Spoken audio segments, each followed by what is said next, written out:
Hi, everybody. Welcome to Tapped In with Vero Lee Biz Solutions. I'm Fran Strickland, and I am absolutely so ready for this session that I'm going to have with Mrs. Teresa K. Page.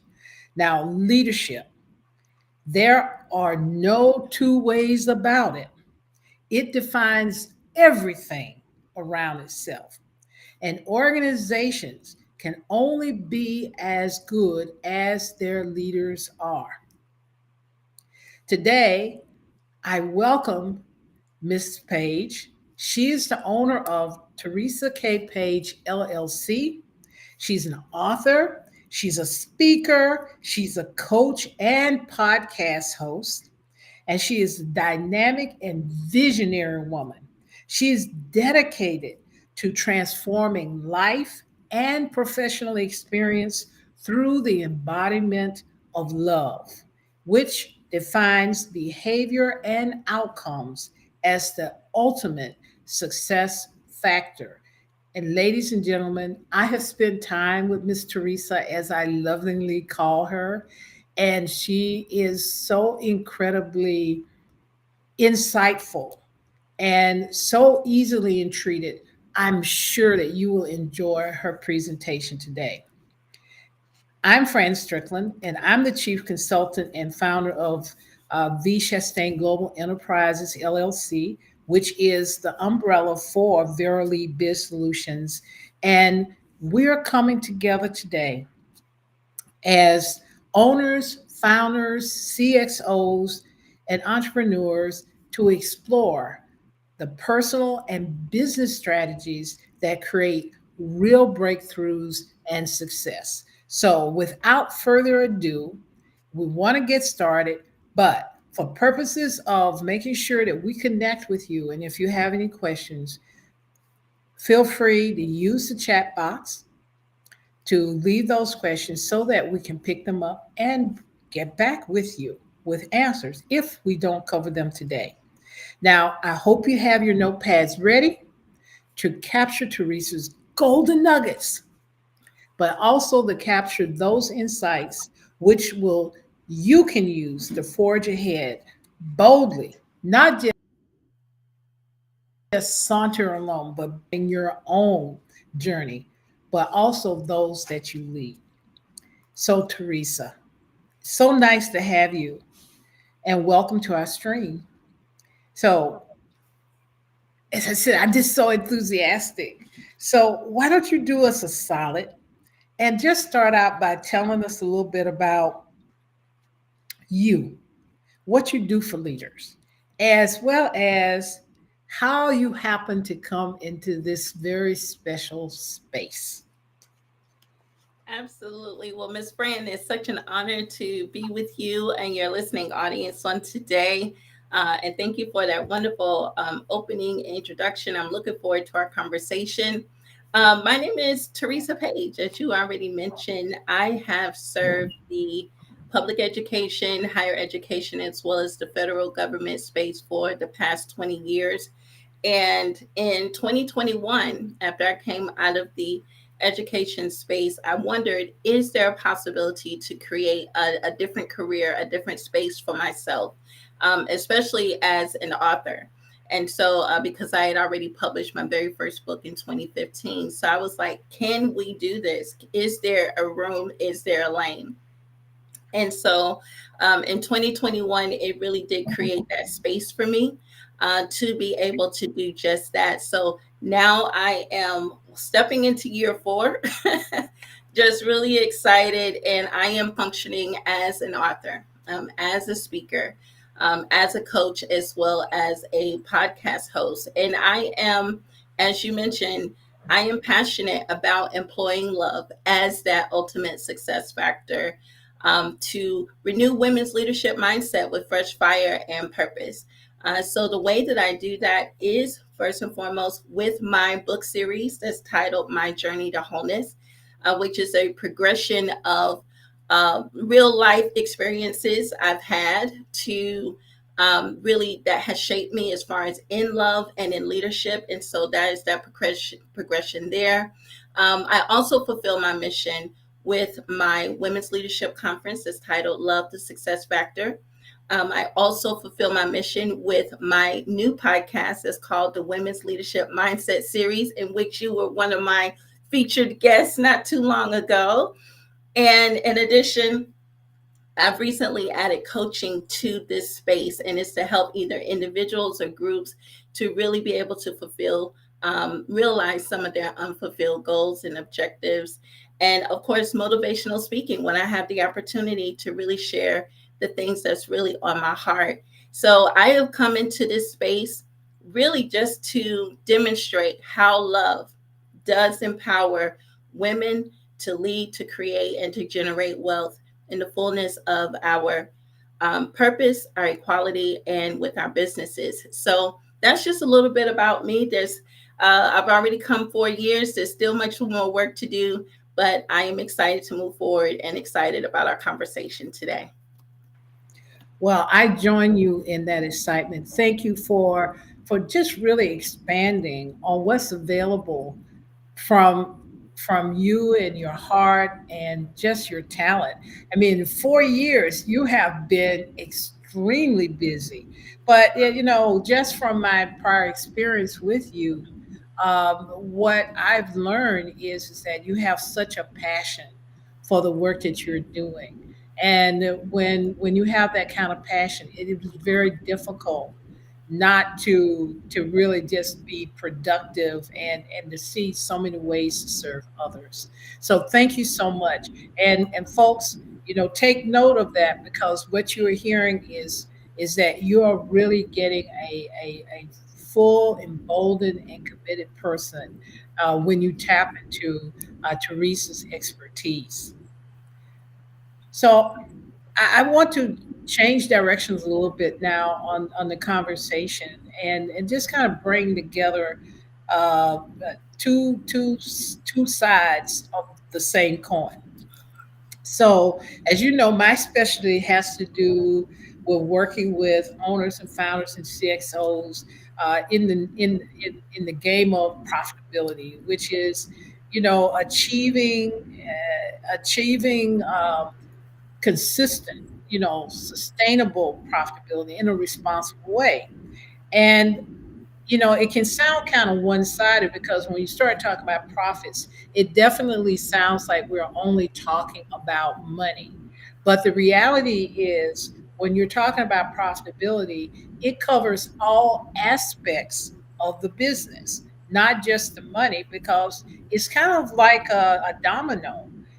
You have a foundation of activity, and it kind of adds on top of each other, and then you get there, and then it spills over and it shows up in your bottom line.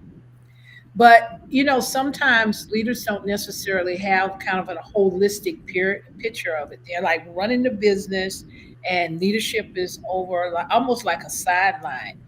But it's for a leader to truly be effective, it's hard for them to settle in to be the kind of leader that they really need to be and want to be, without that holistic period of view.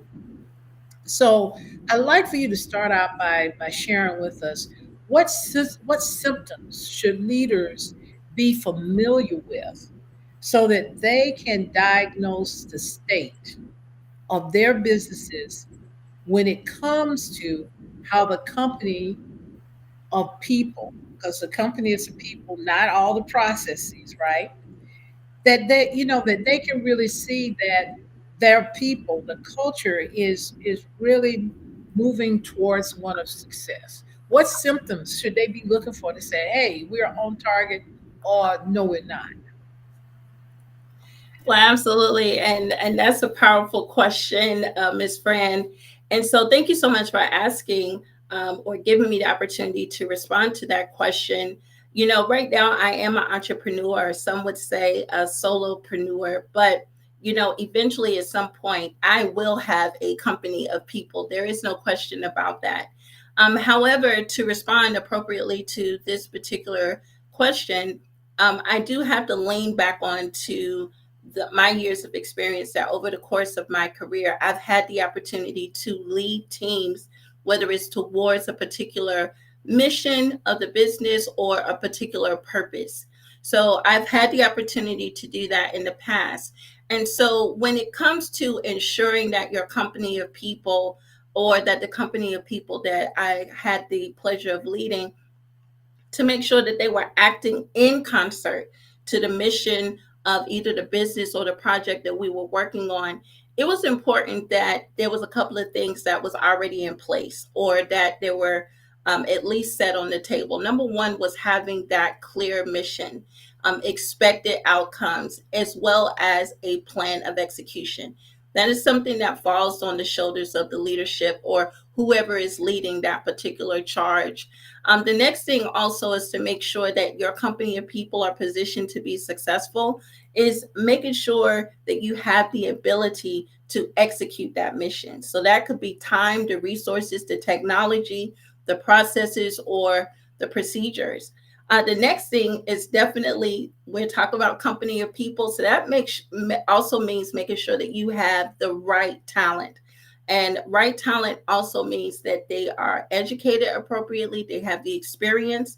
And not only that, they have to have the attitude, the teachability, as well as that desire of growth to be able to carry out the mission. And making sure from that leadership perspective, it was my responsibility to make sure that the company of people that I was working with, that they were intensely trained, that everything that they needed to succeed, to execute that plan of the mission, that they had all of the tools, all of the training that was necessary to do so. And it was also my responsibility to make sure that the overall culture, the environment, the conditions was right, so that our team was able to achieve what the expected outcomes of that mission was.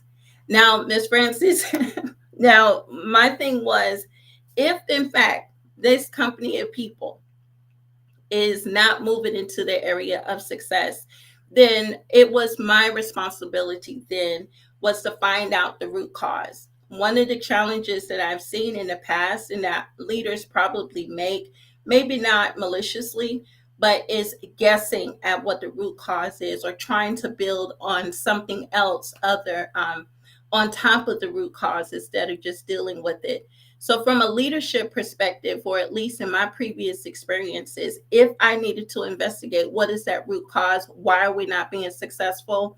From my leadership position, I first had to determine, is this an internal issue or is this an external issue? And to move forward or move around as necessary.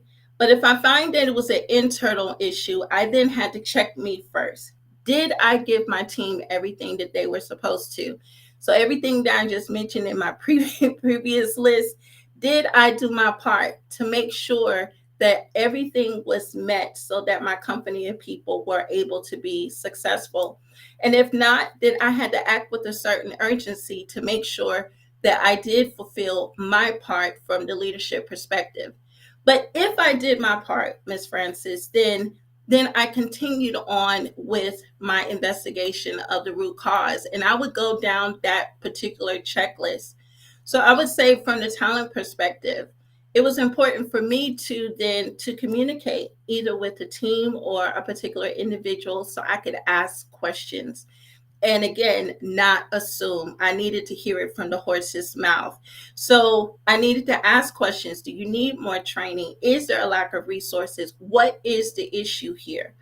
And if I found that the issue was not necessarily related to the mission, then I would probe deeper. Of course, asking those HR allowable questions would probe a little bit deeper, so I could get a sense of understanding that, is there something I can do to either meet a personal need? Is my talent in the right place? Do I need to make some adjustments to my talent? And I would just say, finally, to this particular point, is that once my investigation was over and I was able to diagnose what that particular root cause was, then the speed of the action falls back on my shoulders. So it was to be able to determine what is the right treatment for course correction. And then also, again, to execute with that sense of urgency. So failure to act or even to act slowly, I have to understand from the leadership perspective that it defeats the mission, it wastes its resources, as well as lower team morale. So those are just some of the things that I think that would help leaders to be able to diagnose the state of their business, if in fact their company of people is moving towards success, and if they're not, how do we course correct? That's super. I mean, gosh, you laid it out so beautifully. The thing is that it's a system, right? It's a system. It's a system around how you build a support for people, the competency they need, providing the clarity that they need about what's the mission, having a great execution plan. There's holding people accountable. There is holding yourself accountable, remembering not to go for the easy topic, just saying, oh, that's the idea, that you really do need to delve in. And the thing that really struck me about what you were saying is I get a sense of equity. There's a sense of equity. It is not all them, it is me, it's us. And I think that that's something that leaders, when they can function like that, they really do bring something more to building the morale and the engagement of the team. So that was absolutely beautiful. Thank you so much for that. And ladies and gentlemen, it just tells you that Miss Teresa got it going on in the leadership space, because she gets it. She gets it. Now, now we have two fur babies, guys. So I just want my audience to know I do have two fur babies, Max and Queen, and they like to play a little bit. So hopefully they won't get too noisy. They're rolling around right now, but that's life. We're working people. But we're going to go ahead and ask Mr. Max and Queen to kind of hold it down. But Miss Teresa, now I want to ask you about this question, because you're talking about a lot of things for those leaders to do. What skills should a leader should they prioritize as mission critical to build into their skill set to really at least start out being effective? Because we know it takes some time to develop. But what should they prioritize as building capability to really get started? Well, Ms. Francis, that's another awesome question.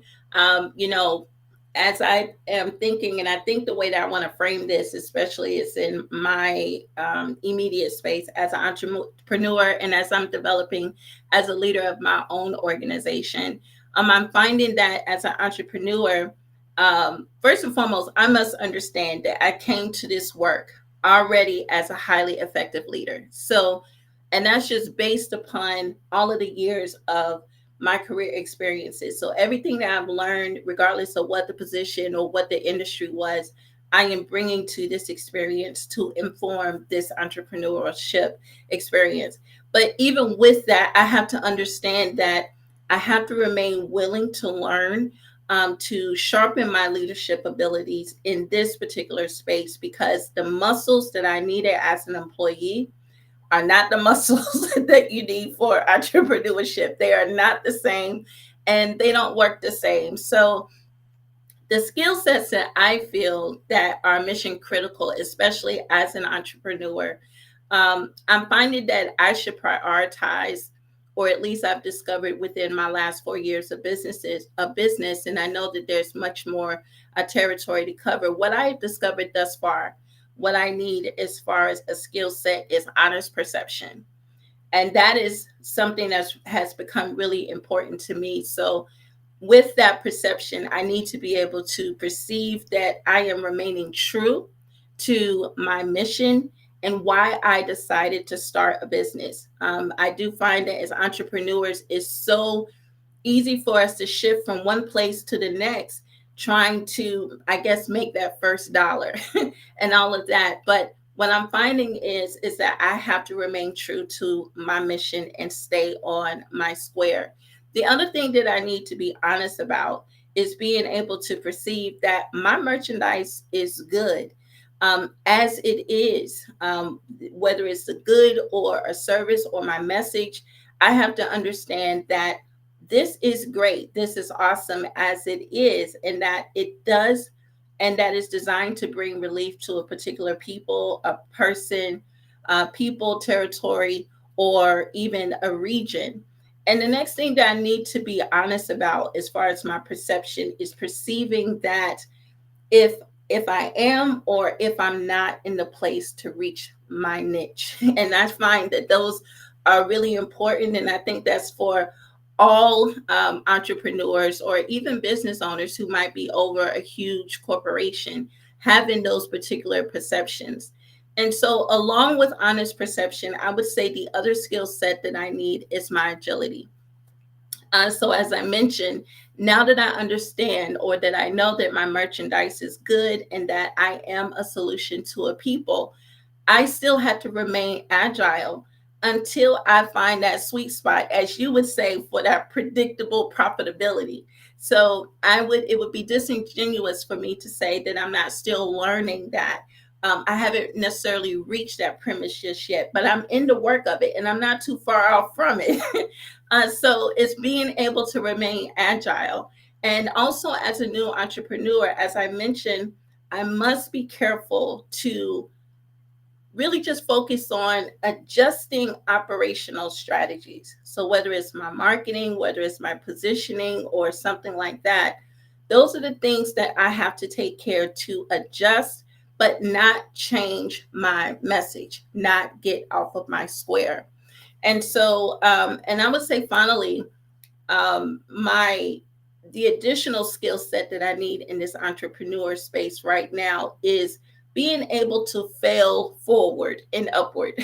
So, what I mean by that is that if a strategy fails for me, if something doesn't work out like I had hoped to work out, instead of shrinking backwards, and I don't know if it's a quirk of mine or it's something that's off kilter. What I find myself is that I fail forward. So that means I, instead of going backwards or shrinking or feel like I need to do things smaller, I actually take bigger risk to take me, my work, as well as my goods and my services into larger waters, into bigger rooms, so that I can get to that particular place. Because probably for a lot of entrepreneurs, we might be swimming in too small of waters. So those are the three skill sets that I am working with right now, at least in year 4, is that honest perception, that willingness for agility, and also failing forward and upward instead of backwards.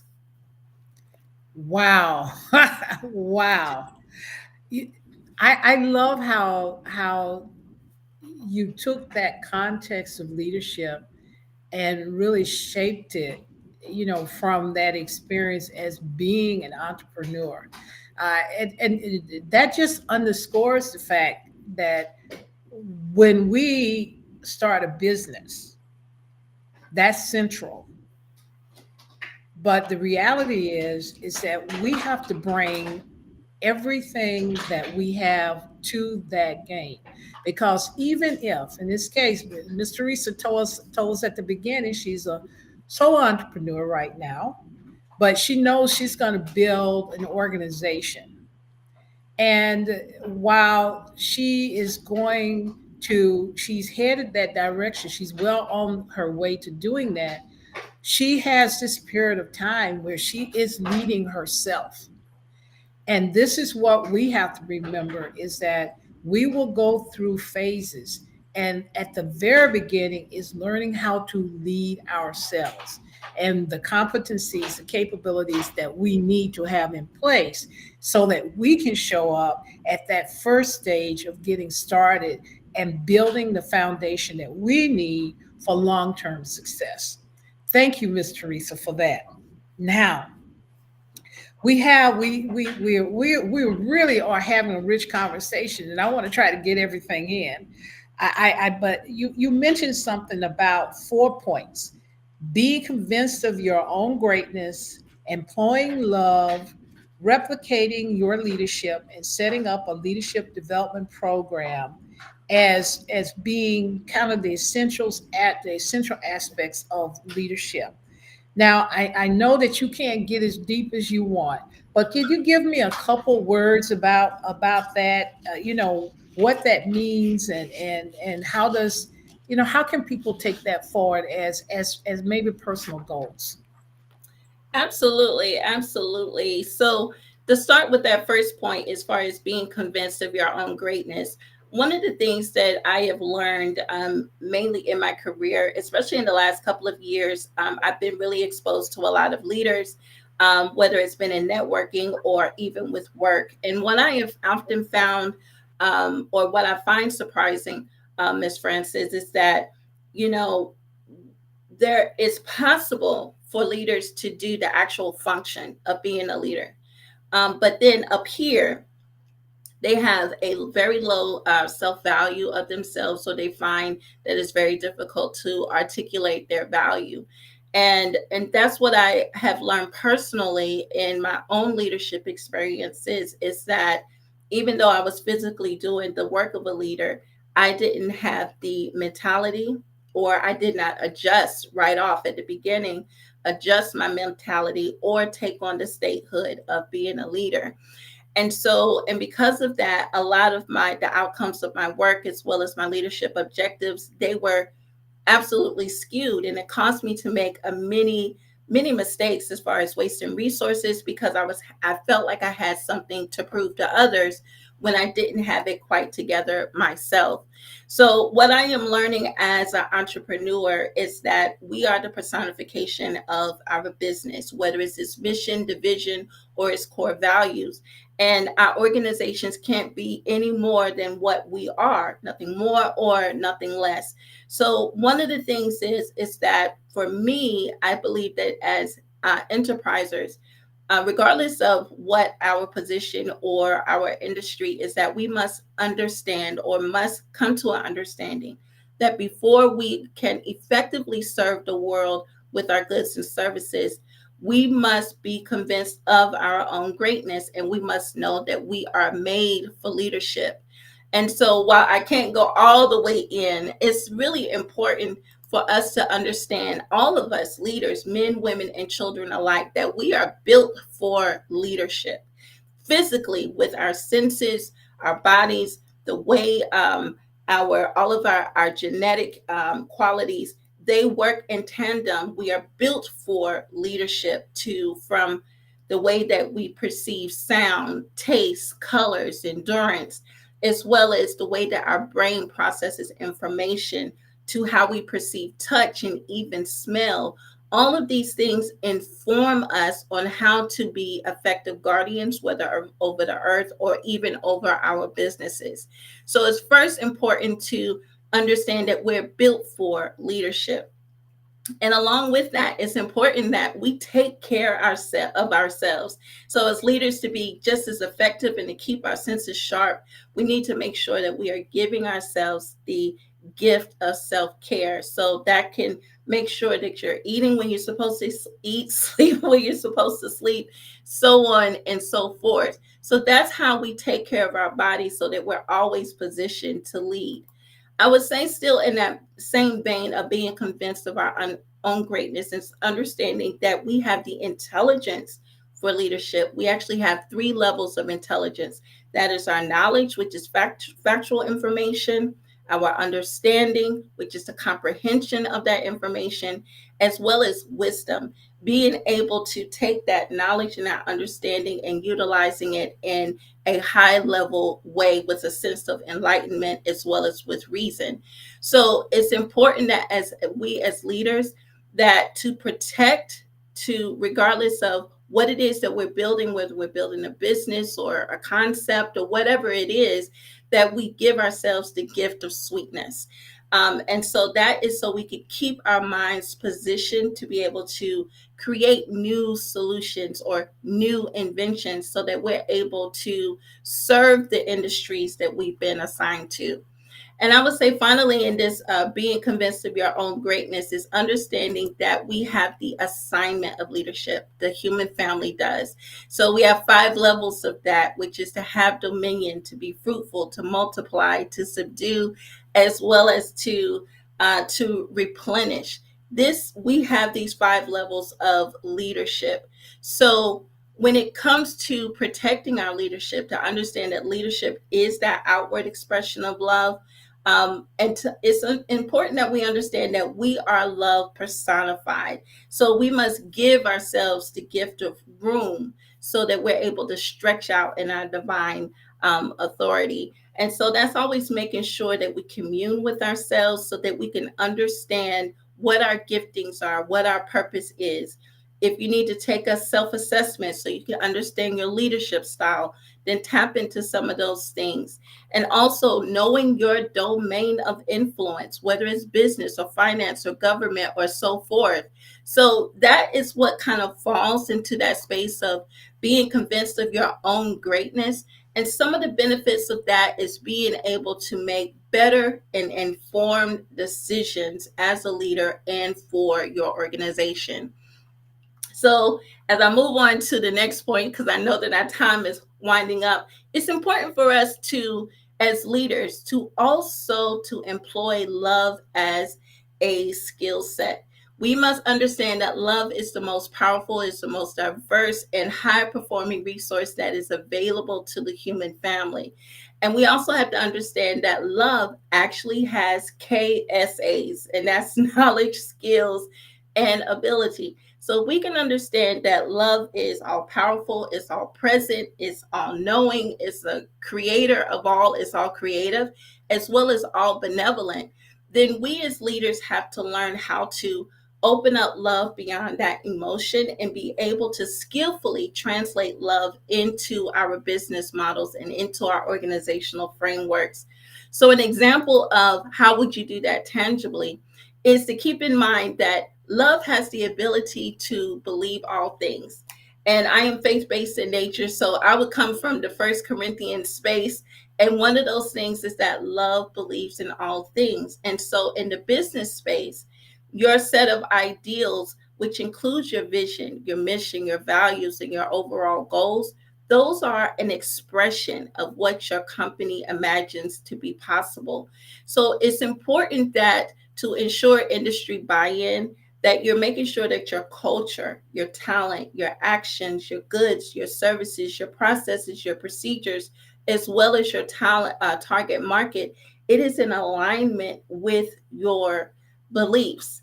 And so, as I move on to replicating your leadership, so we talked about being convinced of your own greatness, as well as learning how to employ love into your business model. The next thing that I really think is important for leaders is to replicate your leadership. I realize as entrepreneurs, we do come to our work and we have been developed, we have been trained over the years. As far as in our leadership development, we will, especially if we were leaders in other spaces.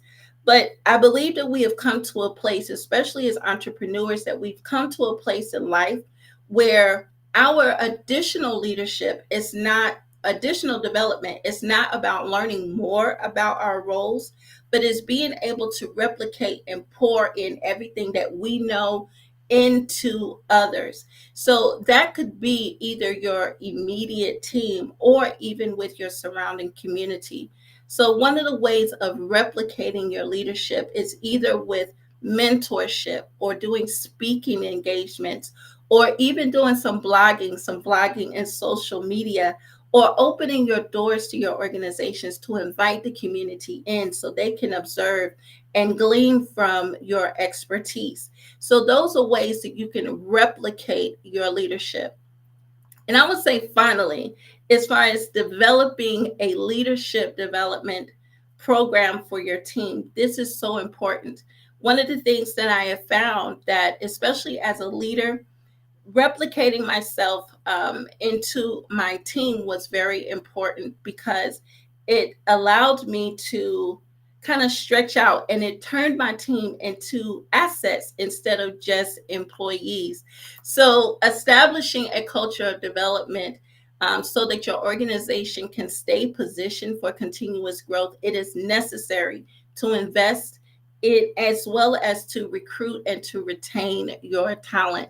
So, an example of that is maybe talent mining. And I don't know if this is a real term, but this is a term that I've created for myself, talent mining.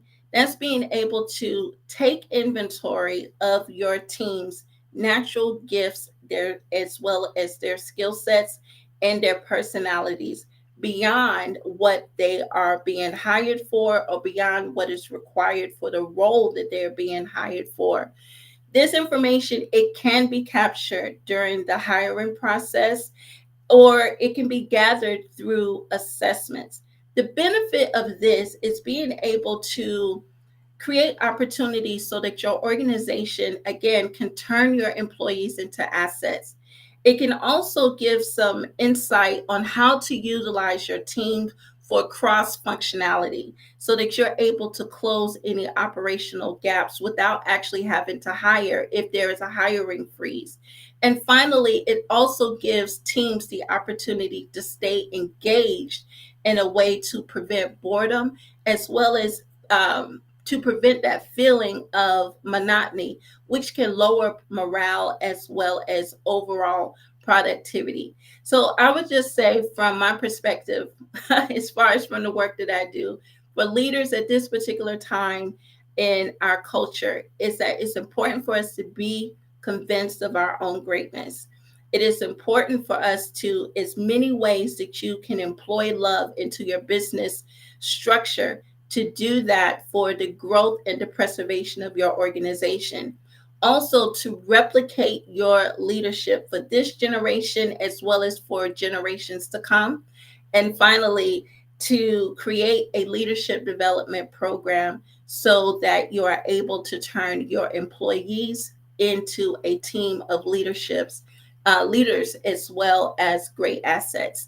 So that's how I see this perspective right now.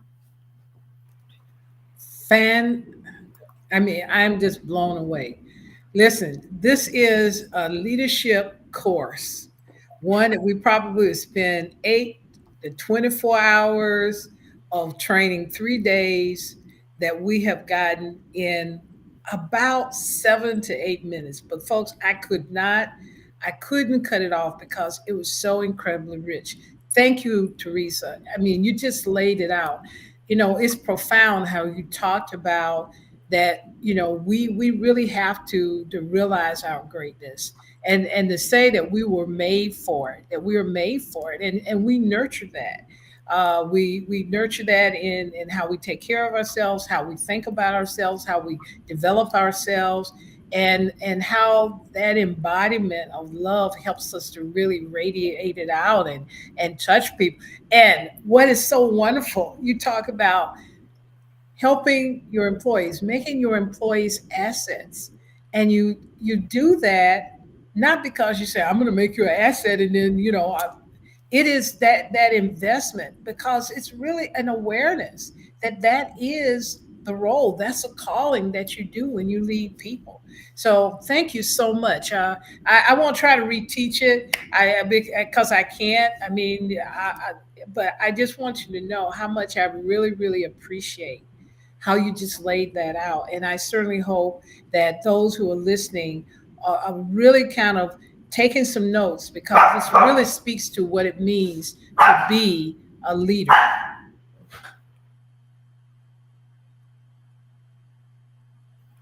Okay, so as we're going to wrap up now, we're right at the end. How can people get in touch with you to tap into your capabilities so that they can continue to grow uh, where they are?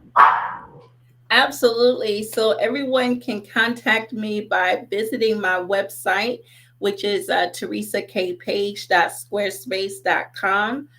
There, they are able to learn more about me and my work, my goods and my services, as well as to connect with me to either book an appointment for a complimentary meeting or coaching session.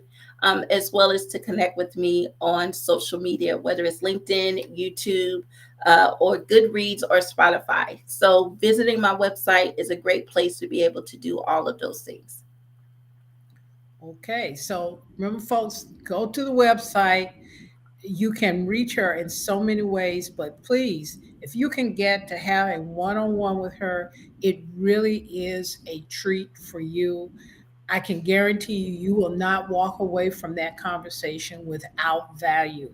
And today, that's what it's all about, creating value, but also taking every opportunity to grow and to expand who we are and what we can bring to the world. Because ultimately, we want to be what is best for the world, not the best in the world, but what is best for the world, so that we absolutely are making a difference, not only for ourselves, but for others. And so, with that, Miss Teresa, thank you so much for a fantastic learning opportunity. I got my notes and my ideas, and those that you shared with me already. And I know that I'm going to be really tapping into to my own greatness, and definitely thinking about how is it do I bring leadership to my clients, as well as to all the people that I encounter along the way. Thank you so much. I wish you the absolute best. Godspeed to you. Continue to grow upward and onward. And for now, we are going to sign off. Ladies and gentlemen, thank you for coming. And we will see you next time right here on Tapped In with Vera Lead Biz Solutions. Have a fantastic day or evening or whatever time of day it is for you, and be well and do well. Thank you so much. Okay.